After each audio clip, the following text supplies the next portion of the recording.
This is the last part of this long BBC. And we're doing the um, part now where we do the seven limb prayer. And we've gotten through the first three of those, and we're going to finish that up. That leaves us with the mandala offering and then the requesting inspiration. And then that's that. So this is the fun part of the seven limb prayer, although I like the whole thing, but it is so joyful to rejoice in people's good qualities, and not just ordinary beings, but also holy beings. And what's great about doing this with ordinary beings is it just makes your day nice, because I think I'm around a bunch of ordinary beings. I don't know if I'm around realized beings, although I should think about that once in a while. But when you rejoice in their realizations, it actually creates a lot of spiritual merit to do that. This rejoicing as a practice creates a lot of merit very easily. But it's also said, and this makes a lot of sense to me, that when we do rejoicing, it doesn't allow your good qualities to like stagnate.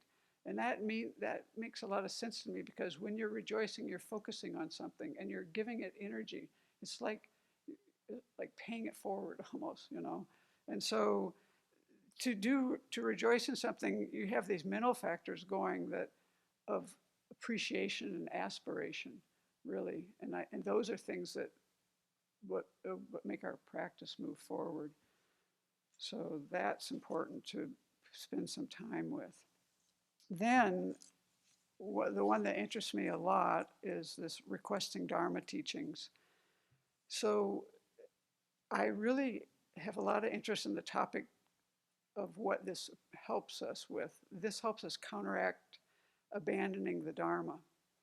And when I first was introduced to Buddhism in a more formal way, I read a book by Dhammakusho's uncle that really influenced me tremendously. I really saw how much I needed guidance, and I never knew that before, even though I'd been self-studying for decades, since I was young, actually. But until I read that book, I didn't realize how dangerous some things were. And one thing that he said, that Deshan Rinpoche said, was that he, at old age, he said, "I've never abandoned the Dharma," and he just made a big point about that. And I didn't know anything about it, and it always really stuck with me. And this is quite a big topic. So this requesting teachings, you know, where we're wishing to have teachings in the future, this is one way that we kind of purify that, which is quite important topic to learn about and know about. So at the minimum, we don't want to take for granted that we have teachings. And instead, we want to take advantage of every opportunity that we can muster.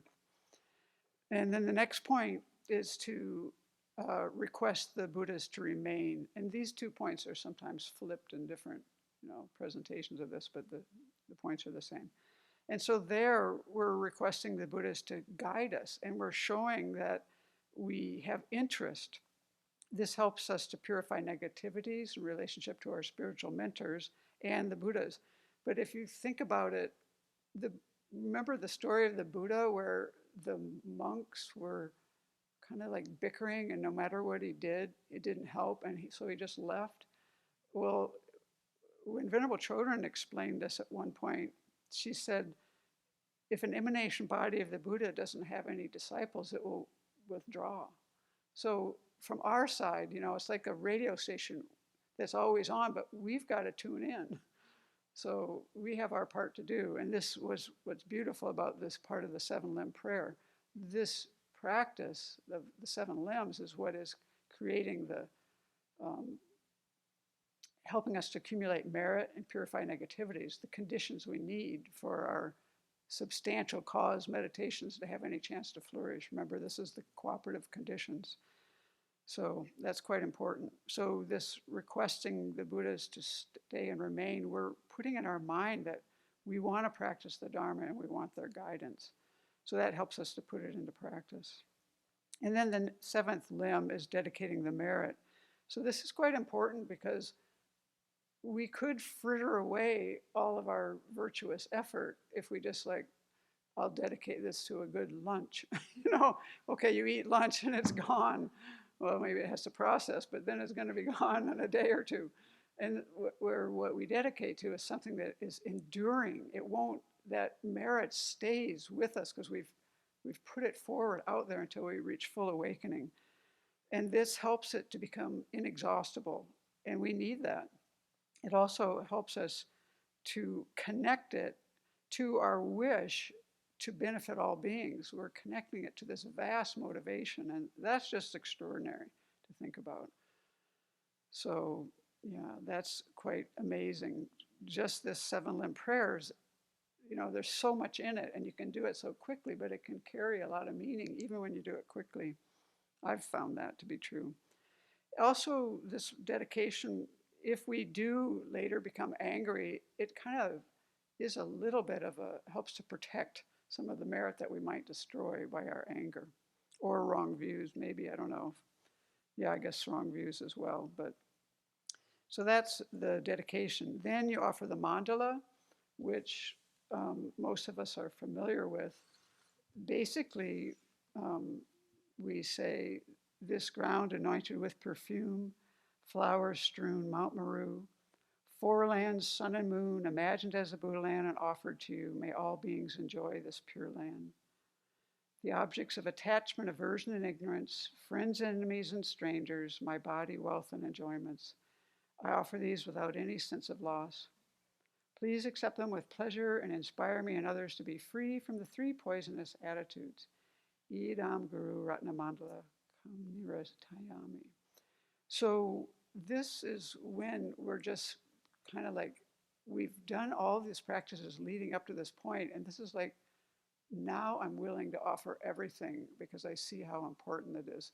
So we're making offerings of just anything and everything we can imagine so that we will generate realizations on our mind stream. May we generate the realizations.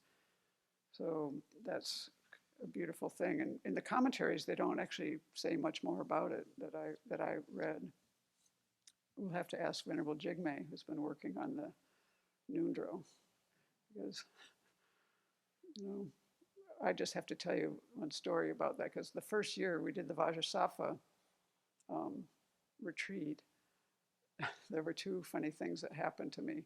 One is, I'm usually quite alert in the meditation hall. Going asleep is not my problem. It's more like on the excited end. And so when we did the Nundro, the Vajrasattva Nundro here, I had two experiences. One was every time I did the mandala offering, I spaced out or fell asleep for the whole 3 months. The rest of the practice, I would be alert. But when I got to the mandala offering, it was just something karmic, and I never really pursued it. You know, it's like, okay, that happened. And the other thing is when I did like imagining the light and nectar coming in, I always felt like there was a little helmet on my head, and it was like bouncing off. And it just kind of went on all 3 months, and the rest of the practice was quite beautiful. The whole retreat was great. And almost every session I had these, you know, the sense of that with the imagination, and then the whole mandala offering, that was a real crack up. I don't know what that was about. So I don't think I'm the one really to teach that particular practice. I'll leave that to someone else.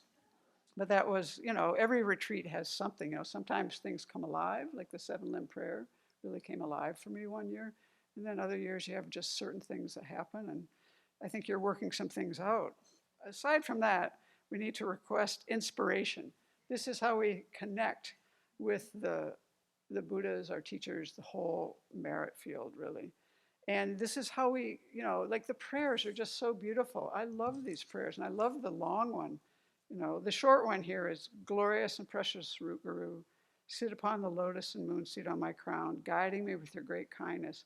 Bestow upon me the attainments of your body, speech, and mind. The eyes from the vast scriptures are seen, supreme doors to the fortunate who would cross over to spiritual freedom, illuminators whose wise means vibrate with compassion. To the entire line of spiritual mentors, I make request. And then we have the long version where, you know, you bring up Atisha and all the different masters, and I think that's beautiful. Like when I lead the practice, I like to flip over to that one. And so, yeah, we this invigorates us to have more enthusiasm and more confidence. We're not alone in this, as Venerable likes to say, although I don't quite feel it this way. She'll say, we're not alone in the universe. We're just not. And you can see we're not alone here. We have each other, we have our spiritual friends, and we have the guidance of our teachers. And for me, okay, I felt it was beautiful to go on pilgrimage and walk where the Buddha had walked. But where I really feel a connection, where I haven't actually met someone, is I actually feel like I know all of Venerable Chodron's teachers. Every single one of them that she talks about, we've essentially received everything she's learned from them, we have received. We didn't actually need to meet all of them. And so in that sense, you can have this feeling of inspiration and confidence, that comes through quite clearly because we have excellent guidance. So thank you for your patience.